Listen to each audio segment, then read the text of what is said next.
ಸಂತೋಷಗಳನ್ನು ಮೂಡಿದಂತಹ ಈ ಒಂದು ವೇದಿಕೆ ಇದು. ಹಾಗೆಯೇ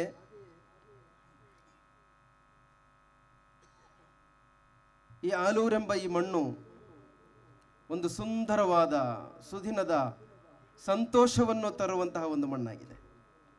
ಯಾಕಂತ ಹೇಳಿದರೆ ನಾವು ಹಲವಾರು ಕಡೆಗಳಲ್ಲಿ ಹೇಳಿರ್ಬೋದು, ಕೇಳಿರಬಹುದು, ಸರ್ವ ಜನಾಂಗದ ಶಾಂತಿಯ ತೋಟ, ರಸಿಕರ ಕಣ್ಗಳ ಸೆಳೆಯುವ ನೋಟ ಅಂತ. ಅದು ಈ ಆಲೂರಿನಲ್ಲಿ ನಮಗೆ ಸಿಕ್ಕಿದೆ. ಯಾಕಂತ ಹೇಳಿದರೆ ಈ 7 ವರ್ಷಗಳಲ್ಲಿ ನನಗೆ ಇಲ್ಲಿ ಅವರು ಮುಸಲ್ಮಾನರು ಅಂತ ಯಾರು ಕೂಡ ದೂರ ಇಡಲಿಲ್ಲ, ಅವರು ಅನ್ನ ಜಾತಿಯರು ಅಂತ ಯಾರು ಕೂಡ ನನಗೆ ದೂರ ಇಡಲಿಲ್ಲ. ಇಲ್ಲಿ ಹೈಂದವ ಸಹೋದರರಲ್ಲಿರುವಂತಹ ಹಲವಾರು ವ್ಯಕ್ತಿಗಳು ನನಗೆ ನನ್ನೊಟ್ಟಿಗೆ ಕೈ ಜೋಡಿಸಿ ಹಿಂದೂ ಮುಸಲ್ಮಾನ್ ಕ್ರೈಸ್ತರೆಂಬ ಭೇದ ಭಾವವಿಲ್ಲದೆ ಒಂದೇ ರೀತಿಯಲ್ಲಿ ಒಂದು ಸಮನ್ವಯ ಬಾಳನ್ನು ಬಾಳುತ್ತಿರುವಂತಹ ಒಂದು ನಾಡಾಗಿದೆ, ಒಂದು ಊರಾಗಿದೆ ಈ ಆಲೂರೆಂಬ ಊರು. ಒಂದು ಸಂತೋಷದ ಒಂದು ವೇಳೆ. ಇವತ್ತು ನೀವು ನಂಬಿದ್ರೆ ನಂಬ್ತೀರಾ ಬಿಡ್ತಾರೋ ನನಗೆ ಗೊತ್ತಿಲ್ಲ. ಈ ಒಂದು ವೇದಿಕೆ ಸಜ್ಜಾಗ್ತಾ ಇದೆ. ನಮ್ಮ ಪೊಲೀಸ್ ಡಿಪಾರ್ಟ್ಮೆಂಟ್ರವರು ಬರ್ತಾರೆ. ನಾನು ನೋಡಿದೆ, ಏನೋ ಇರಬೇಕು, ಯಾರಾದರೂ ಇನ್ಫಾರ್ಮೇಶನ್ ಕೊಟ್ಟಿರಬೇಕು, ಅದಕ್ಕೆ ಬರ್ತಾ ಇದ್ದಾರೆ ಅಂತ ನಾನು ತಿಳ್ಕೊಂಡ್ರೆ ಅವ್ರು ಬಂದು ಹೇಳ್ತಾರೆ, ಗುರುಗಳೇ ಎಷ್ಟೊತ್ತಿಗೆ ನೀವು ಪ್ರೋಗ್ರಾಮ್ ಸ್ಟಾರ್ಟ್ ಮಾಡ್ತೀರಾ? ನಮ್ಮ ಪ್ರೋಗ್ರಾಮ್ ಅಲ್ವಾ ನೀವು ಮಾಡ್ತಾ ಇರುವುದು, ನೀವು ಮಾಡಿ ಗುರುಗಳೇ ಅಂತ ಒಂದು ಸಂತೋಷವನ್ನು ಹೇಳಲಿಕ್ಕೆ, ಒಂದು ಸಂತೋಷ, ಒಂದು ಶುಭವನ್ನು ಹಾರೈಸಲಿಕ್ಕೆ ಬೇಕಾಗಿ ಅವರು ಬಂದು ನಮಗೆ ಶುಭ ಹಾರೈಸಿ ಹೋಗ್ತಾ ಇದ್ದಾರೆ. ಅದೇ ರೀತಿಯಲ್ಲಿ ನಮ್ಮ ಮುಂದೆ ನೀವು ನೋಡ್ತಾ ಇರ್ಬೋದು, ಹರೀಶ್ ಸರ್ ಕೂತಿದ್ದಾರೆ. ಕಳೆದ ಒಂದು 6-7 ತಿಂಗಳಿಗಿಂತ ಮುಂಚೆ ನಾವು ಒಂದು 12 ದಿವಸದ ಪ್ರೋಗ್ರಾಮನ್ನು ಇಲ್ಲಿ ಮಾಡ್ತೇವೆ. ಆ ಸಮಯದಲ್ಲಾಗಿದೆ ನಮ್ಮ ಹರೀಶ್ ಸರ್ ಬಂದು ಹೇಳ್ತಾರೆ, ಒಂದು ಸುಂದರ ಭವನವನ್ನು ನೀವು ಮಾಡಿದ್ದೀರಾ, ನಿಮ್ಮ ಯಾವ ಪ್ರೋಗ್ರಾಮ್ ಇದ್ರು ನಾನು ಬರಲಿಕ್ಕೆ ತುಂಬ ಇಚ್ಛಿಸ್ತೇನೆ, ಆದರೆ ಬರಲಿಕ್ಕಾಗಿಲ್ಲ. ಇವತ್ತು ಒಂದು ಒಳ್ಳೆಯ ಸದಸ್ಸಿಗೆ ಒಂದು ಸಮಯಕ್ಕೆ ನನಗೆ ಬರಲಿಕ್ಕೆ ಸಾಧ್ಯ ಇತ್ತು ಅಂತ ಹೇಳಿ ಹೋಗ್ತಾರೆ. 2 ದಿವಸ ಮುಂಚೆ ನಾನು ಅಲ್ಲಿ ಹೋಗಿದೆ ಅವರ ಆಫೀಸಿಗೆ. ಹೋದಾಗ ಅವರು ಹೇಳಿದರು, ಒಂದು ಒಳ್ಳೆಯ ಕಾರ್ಯ ನೀವು ಮಾಡ್ತಾ ಇದ್ದೀರಾ, ಖಂಡಿತ ನಾವು ಬರ್ತೇವೆ ಸರ್, ನಿಮ್ಮ ಜೊತೆಗೆ ನಾವು ಯಾವತ್ತೂ ಇರ್ತೇವೆ ಅಂತ ಹೇಳಿ ನಮ್ಮನ್ನು ಸಂತೋಷವನ್ನು ಗೊಳಿಸಿ ಇವತ್ತು ನಮ್ಮ ಮುಂದೆ ಅವರು ಬಂದಿದ್ದಾರೆ. ಒಂದು ಪತ್ರಕರ್ತರಾಗಿದ್ದಾರೆ ಅವರು. ಹಾಗೆಯೇ ಯಾವತ್ತಿಗೂ ಕೂಡ ಮರೆಯಲಾಗದಂತಹ ಒಂದು ಸಹೋದರನು, ಒಂದು ಬ್ರದರ್, ಒಂದು ಬೆಸ್ಟ್ ಫ್ರೆಂಡ್ ನನಗೆ ಈ ಊರಿನಲ್ಲಿದ್ದಾರೆ.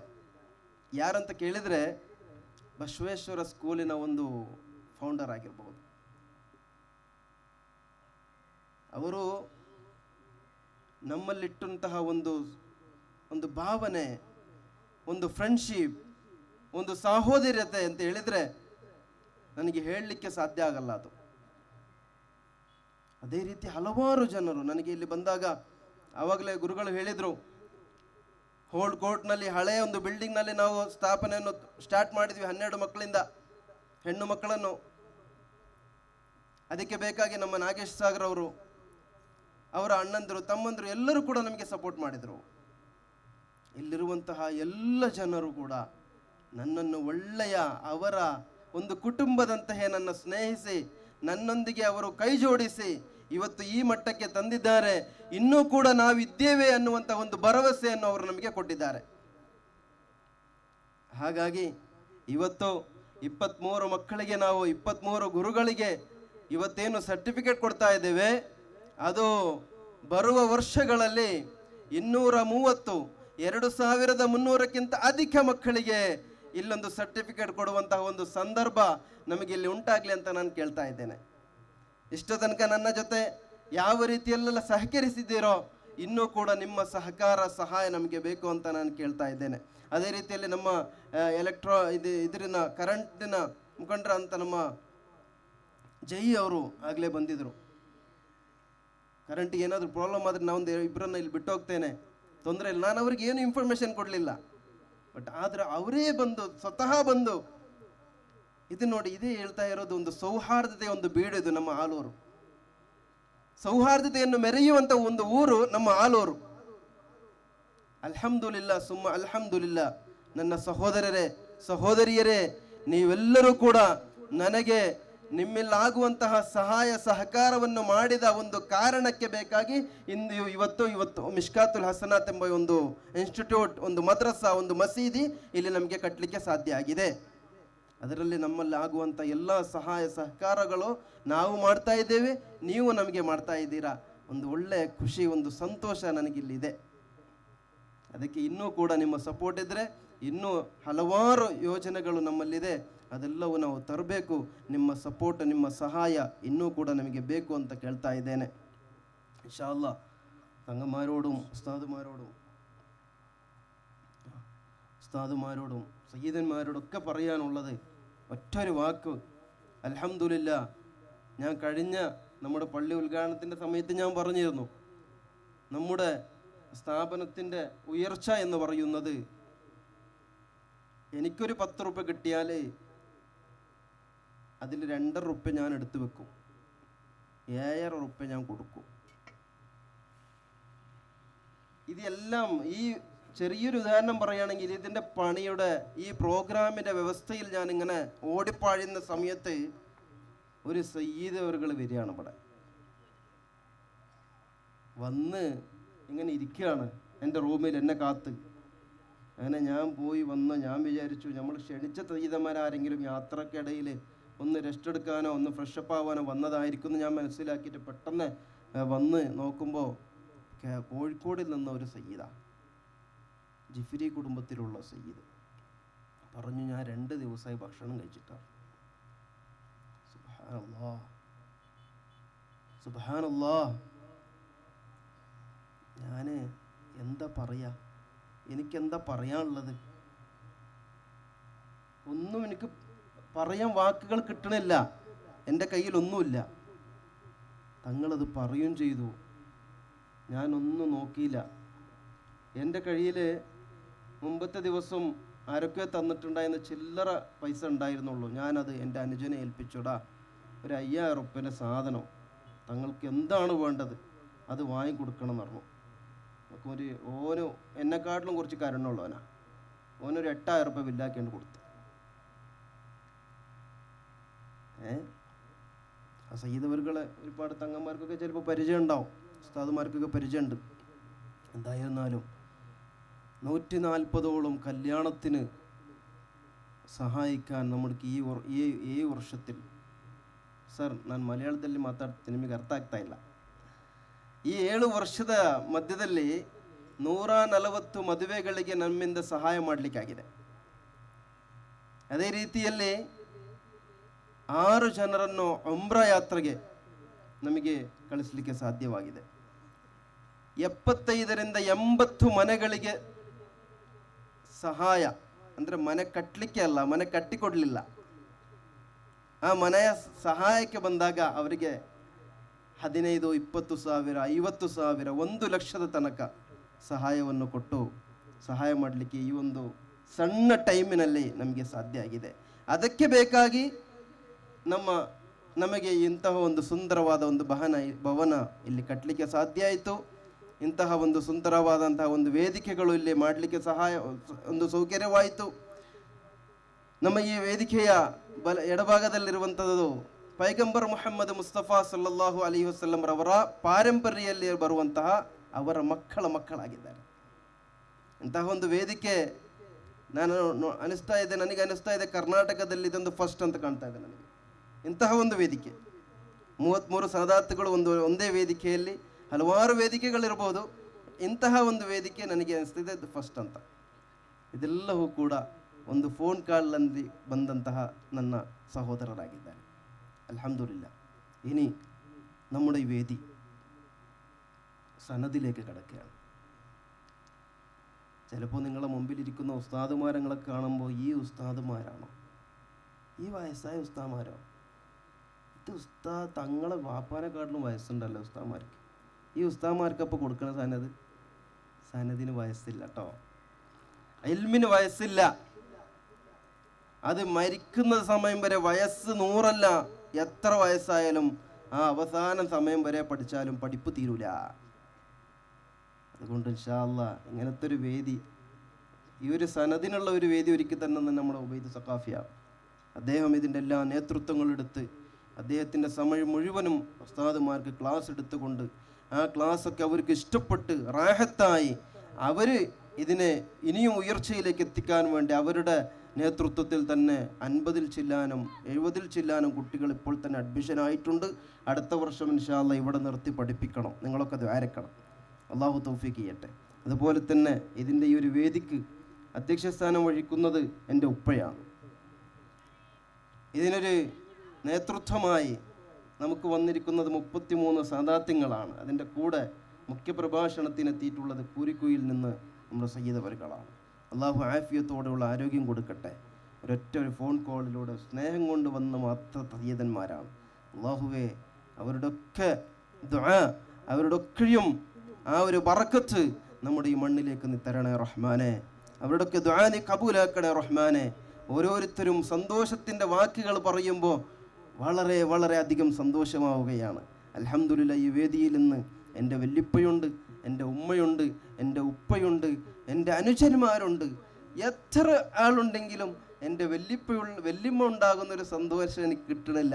എന്നാലും വല്യമ്മ ഉണ്ട് എന്നുള്ള ഒരു ഉറപ്പിലാണ് ഞാൻ നിൽക്കുന്നത്. ആ വല്യമ്മക്ക് അല്ലാഹു സ്വർഗം കൊടുക്കട്ടെ. ഇൻഷാ അല്ലാഹ് അടുത്തത് നമ്മുടെ വേദി സനദിലേക്ക് അല്ലേ? ഇൻഷാ അല്ലാഹ് ആരാണ് സംസാരിക്കാം? അതിൻ്റെ മുമ്പ് ഇൻഷാ അല്ലാഹ് നമ്മുടെ ഉബൈദ് സഖാഫി ഉസ്താദ് ഒരല്പം സംസാരിച്ച് ഉടനെ സനദിലേക്ക് കടക്കും.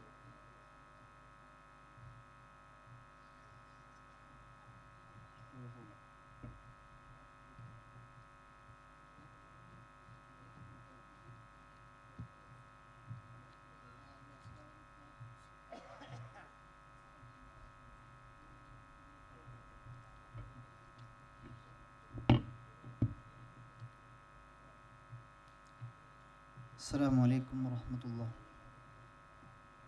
الحمد لله والصلاة والسلام على أشرف رسول الله وعلى آله وصحبه أجمعين. أما بعد.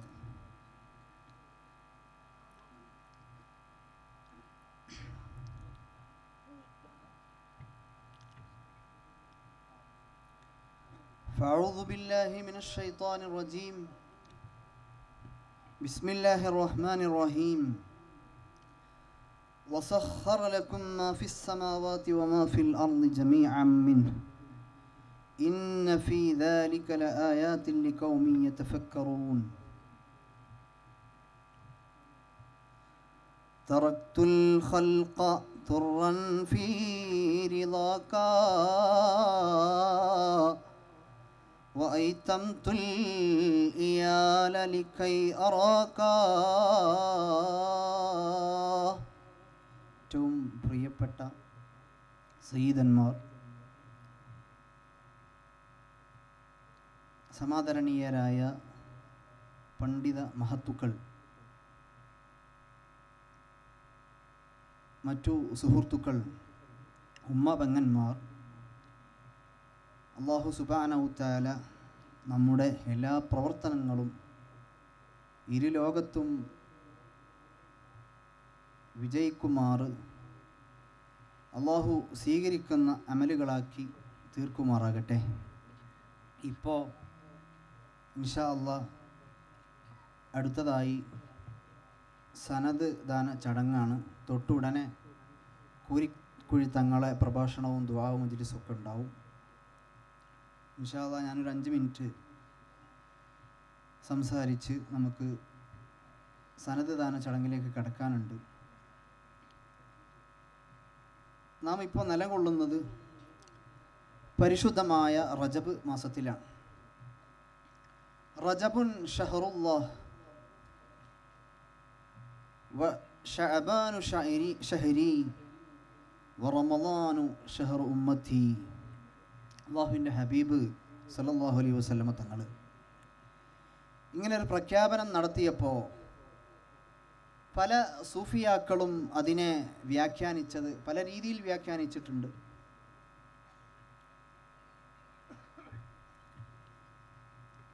ഷഅബാൻ എന്ന് പറഞ്ഞാൽ അത് അല്ലാഹുവിൻ്റെ ഹബീബ് അല്ലാഹുവിൻ്റെ മാസമാണ്. റജബ് എന്ന് പറഞ്ഞാൽ അല്ലാഹുവിൻ്റെ മാസമാണ്. ഷഅബാൻ അത് എൻ്റെ മാസമാണ്.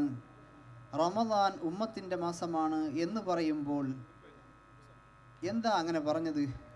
റജബ് മാത്രമല്ലല്ലോ അള്ളാഹിൻ്റെ മാസം, എല്ലാ മാസങ്ങളും അള്ളാഹുവിൻ്റെ മാസമാണ്.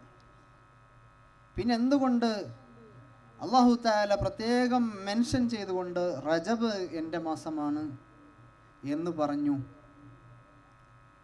അത് മനുഷ്യരായ നമ്മൾ റമദാൻ വരുമ്പോൾ അതിൻ്റെ മുന്നോടിയായി അള്ളാഹുവിനെ സംബന്ധിച്ച് നാം മനസ്സിലാക്കണം. അള്ളാഹുവിനെ സംബന്ധിച്ച് നാം വ്യക്തമായി മനസ്സിലാക്കേണ്ടതുണ്ട്. അത് കഴിഞ്ഞാൽ തൊട്ടുടനെ അള്ളാഹുവിൻ്റെ ഹബീബിനെ നാം വ്യക്തമായി മനസ്സിലാക്കണം. തൊട്ടുടനെ സമൂഹത്തിൽ നാം എങ്ങനെയാണ് ജീവിക്കേണ്ടത്, എങ്ങനെയാണ് നാം മറ്റു മനുഷ്യരോട് നാം അനുവർത്തിക്കേണ്ടത് എന്ന് അറിയിക്കുന്ന മാസമാണ്. എൻ്റെ പ്രിയപ്പെട്ട മുഅ്മിനീങ്ങളെ, ഞാൻ ചുരുക്കി പറയുകയാണ്, എങ്ങനെയാണ് നാം അള്ളാഹുവിനെ മനസ്സിലാക്കുക? ഈ പ്രത്യേകമായ റജബിൻ്റെ മാസത്തിൽ അള്ളാഹുവിനെ നാം എങ്ങനെ മനസ്സിലാക്കും? ധാരാളം വഴികളുണ്ട്, പക്ഷേ നാം ഒന്നും അങ്ങനെ ഒരു വഴികളിലേക്ക് നാം പ്രവേശിക്കുന്നില്ല. പ്രത്യേകിച്ച് ഈ കാലഘട്ടത്തിൽ സയൻസ് പുരോഗമിച്ചു കൊണ്ടിരിക്കുന്ന ഈ ഒരു സമയത്ത് അള്ളാഹുവിനെ വിസ്മരിക്കാൻ ഒരിക്കലും നമുക്ക് നിർവാഹമില്ലാത്തൊരു സമയമാണ്. കാരണം പല ആളുകളും ഒരു ഭാഗത്ത് നിന്നുകൊണ്ട് നാമൊക്കെ ജീവികളാണ്, നാമൊക്കെ പട്ടിയെപ്പോലെ, പൂച്ചയെപ്പോലെ, ആനയെപ്പോലെ, അതല്ലെങ്കിൽ മറ്റു ഇതര ജീവികളെപ്പോലെ ആർത്തുല്ലസിച്ചുകൊണ്ട് ജീവിക്കേണ്ട, സർവസ്വാതന്ത്ര്യവും കൈപിടിക്കേണ്ട, പുലർത്തേണ്ട ഈ ഒരു സമയത്ത് വെറുതെ നാം തന്നെ ഒരു നിയമമുണ്ടാക്കി, ഒരു റബ്ബിനെ ഉണ്ടാക്കി, ഒരു മതമുണ്ടാക്കി, ആ ഒരു മതത്തിൻ്റെ കീഴിൽ നാം എന്തിന് വെറുതെ ഒരാൾക്ക് അടിമപ്പെട്ട് ജീവിക്കണം? ഈ അടുത്ത് ഒരാൾ ചോദിച്ച ചോദ്യമാണ്. മറ്റൊരു ഭാഗത്ത് പല ചിന്തകന്മാരും ചിന്തിച്ചു കൊണ്ടിരിക്കുന്നത്, ഈ ഭൂലോകത്ത് ഒരുപാട് സൃഷ്ടിജാലങ്ങൾ, ആനയെപ്പോലത്തെ മനുഷ്യനേക്കാൾ എത്രയോ ഇരട്ടി വലിപ്പമുള്ള ശക്തിയുള്ള ആളുകൾ, ശക്തിയുള്ള ജീവികൾ, പക്ഷേ അത്രയും വലിയ ജീവി മനുഷ്യനായ കേവലം ഒരു മനുഷ്യൻ, ആ ഒരു മനുഷ്യൻ്റെ കയ്യിലെ വടിക്ക് ഒതുങ്ങുന്ന കാഴ്ചയാണ് നാം കാണുന്നത്. മൃഗങ്ങൾ, അക്രമകാരികളായ മൃഗങ്ങൾ, ആ മൃഗങ്ങൾ വരെ മനുഷ്യനിക്ക് കീഴൊതുങ്ങുന്നു. അല്ലാഹു സുബ്ഹാനഹു തആല തന്നെ പറയുന്നു, നാം നിങ്ങൾക്ക് ഭൂമിയിൽ ഒരുപാട് മൃഗങ്ങളെ നാം സൃഷ്ടിച്ചു തന്നു, നിങ്ങൾക്കത് ഭക്ഷണമാക്കാം, നിങ്ങളുടെ ചുമട് ചുമക്കാൻ ഉതകുന്ന രീതിയിൽ നിങ്ങൾ തളിക്കുന്ന സ്ഥലത്തേക്ക് ആ മൃഗമതാ നിങ്ങൾ അനുസരിക്കുകയാണ്. എൻ്റെ പ്രിയപ്പെട്ട മുഅ്മിനീങ്ങളെ, ചിന്തകാരന്മാർ അവർ ചിന്തിക്കുകയാണ്, എന്തുകൊണ്ടാണ് മനുഷ്യൻ ഒരു സ്പെഷ്യലൈസ്ഡ് ജീവിയാണോ, ഒരു സ്പെഷ്യൽ ജീവിയാണോ? അതെ, സ്പെഷ്യൽ ജീവിയാണെങ്കിൽ എന്തുകൊണ്ടാണ് മനുഷ്യൻക്ക് അത്തരം ഒരു കഴിവ് നൽകിയത്? ഈ ആധുനിക ലോകത്ത് മനുഷ്യനതാ കണ്ടുപിടിക്കുന്നു. അല്ലാഹു സുബ്ഹാനഹു തആല മനുഷ്യനെ സൃഷ്ടിക്കുമ്പോൾ അവൻ്റെ ഉമ്മയുടെ ആദരത്തിൽ അല്ലാഹു തആല അവനെ സൃഷ്ടിക്കുമ്പോൾ, അവൻക്ക് റൂഹൂതി കൊടുക്കുമ്പോൾ, അവൻ്റെ തലച്ചോറിൻ്റെ വികസനം പ്രാപിക്കുന്ന അവസരത്തിൽ ഒരു പ്രത്യേകമായ ജീന് അല്ലാഹു തആല നൽകുകയാണ്. ആ ഒരു ജീന് മറ്റു ഇതര ജീവികളിൽ, ഒരു ജീവജാലങ്ങളിലും കാണാനില്ല. ഏറ്റവും മനുഷ്യനോട് സാമ്യമുള്ള കുറച്ചൊക്കെ ബുദ്ധിയുണ്ടെന്ന് പറയുന്ന ജീവികളിൽപ്പെട്ട ചിമ്പാൻസിയിൽ വരെ പരിശോധന നടത്തിയപ്പോൾ അങ്ങനൊരു ജീന് കാണാൻ കഴിയുന്നില്ല. മാത്രമല്ല, ഈ ജീന് നൽകുന്ന ന്യൂറോണുകളുടെ ഫലമാണ് നാം ഇന്ന് ഈ കാണുന്ന സൗകര്യങ്ങൾക്കെല്ലാം കാരണം. അതെ, ഒരു നമ്മുടെ ബുദ്ധി കേന്ദ്രമായ ആ ജീനിൻ്റെ പ്രവർത്തനമാണ് ഈ ലോകത്തുള്ള മുഴുവൻ വസ്തുക്കളും മനുഷ്യൻ്റെ കൈപ്പടയിലാകാൻ കാരണം. അള്ളാഹു അവൻ്റെ ഖുർആനിലൂടെ പറയുന്നു, അള്ളാഹു തആല അവൻ്റെ ഖുർആനിലൂടെ പറയുന്നു, വസഖറ ലക്കും മാ ഫിസ് സമാവാതി വമാ ഫിൽ അർളി ജമീഅൻ മിൻഹു. സർവജാല സൃഷ്ടികളെയും ജീവികളെയും മനുഷ്യന്റെ കൈപ്പടയിൽ ഒതുക്കിക്കൊണ്ട് അല്ലാഹു തആല അവന്റെ ലോകത്തോട് മനുഷ്യരോട് അതാ വിളിച്ചു പറയുന്നു, വസഖറ ലക്കും മാ ഫിസ് സമാവാതി വമാ ഫിൽ അർളി ജമീഅൻ മിൻഹു ഇന്ന ഫീ ദാലിക ലിആയാതിൻ ലിഖൗമി യതഫക്കറൂൻ. മനുഷ്യൻക്ക് നാം ആകാശഭൂമിയെ കീഴ്പ്പെടുത്തി കൊടുത്തു. അതൊക്കെ നാമാണ് കീഴ്പ്പെടുത്തി കൊടുത്തത്.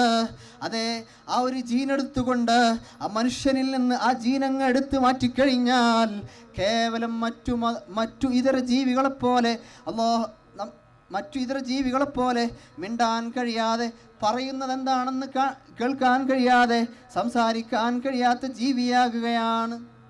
അല്ലാഹു സുബ്ഹാനഹു തആല അവരൊറ്റൊരു ടൂൾസ് മനുഷ്യൻ്റെ തലച്ചോറിൽ കൊടുത്തുകൊണ്ട് അല്ലാഹു തആല പ്രഖ്യാപിക്കുന്നു, വസഖറ ലക്കും മാ ഫിസ് സമാവാതി വമാ ഫിൽ അർളി ജമീഅൻ മിൻഹു.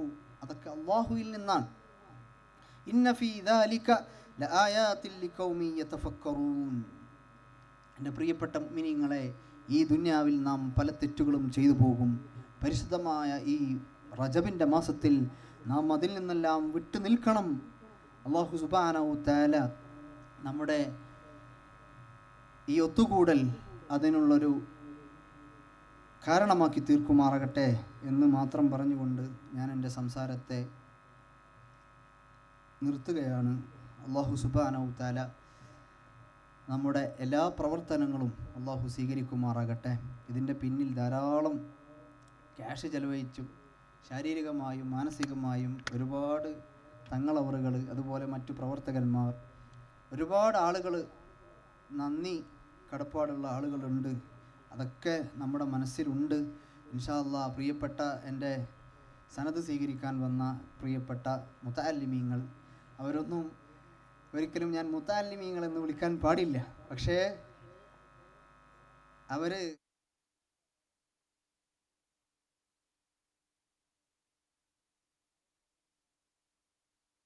അവരെക്കാൾ എത്രയോ താഴ്ന്ന വയസ്സുള്ള എനിക്ക് അവരുടെ സമയം അടിയറവ് വെക്കുകയാണ്. അൽഹംദുലില്ലാഹ്, ഞാൻ പൂർണ്ണമായി എൻ്റെ ബാധ്യത നിർവഹിച്ചു എന്ന് എനിക്ക് പറയാൻ കഴിയുന്നില്ല. എങ്കിലും എൻ്റെ കഴിവിൻ്റെ പരമാവധി ഞാൻ ശ്രമിച്ചിട്ടുണ്ട്. അല്ലാഹു നമ്മുടെ എല്ലാ പ്രവർത്തനങ്ങളും അല്ലാഹു